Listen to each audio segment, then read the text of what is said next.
حضرت حنظلہ رضی اللہ تعالی عنہ کے حوالے سے روایت ہے، اور یہ حدیث مبارکہ امام احمد بن حنبل المسند میں لائے، امام طبرانی المعجم الکبیر میں لائے، امام حیثمی المجمع الزوائد میں لائے، امام بخاری تاریخ الکبیر میں نقل کرتے ہیں، امام ابن حجر الاصابہ میں نقل کرتے ہیں کہ حضرت حنظلہ رضی اللہ تعالی عنہ بچپن میں میرے محبوب کی بارگاہ اقدس میں حاضر تھے۔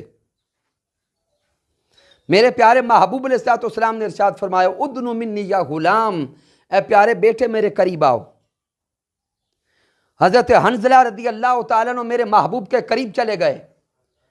تو جب حضرت حنظلہ رضی اللہ تعالیٰ عنہ پیارے آقا کے قریب گئے تو تاجدار کائنات صلی اللہ علیہ وآلہ وسلم نے اپنا دست اقدس حضرت حنظلہ رضی اللہ تعالیٰ عنہ کے سر اقدس پہ رکھا، اور ساتھ میرے آقا نے حضرت حنظلہ کو برکت کی دعا دی۔ حضرت زیال رضی اللہ تعالیٰ عنہ فرماتے ہیں کہ میں نے دیکھا کہ اگر کسی شخص کے چہرے پر ورم ہو جاتا یا کسی کی بکری کے تھنوں میں ورم ہو جاتا، کوئی بیمار ہو جاتا، تو وہ اس بیمار کو حضرت حنظلہ رضی اللہ تعالیٰ عنہ کے پاس لاتے، اور حضرت حنظلہ اپنے ہاتھ پر اپنا لعاب دہن ڈالتے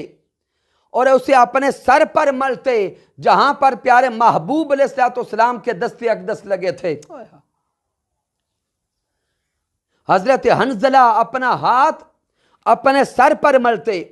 اور ساتھ یہ کلمات کہتے، بسم اللہ علی اثر ید رسول اللہ، کہتے کہ اللہ کے نام سے شروع اور برکت ہے تاجدار کائنات صلی اللہ علیہ وآلہ وسلم کے دست اقدس کی۔ بسم اللہ علی اثر ید رسول اللہ کہہ کر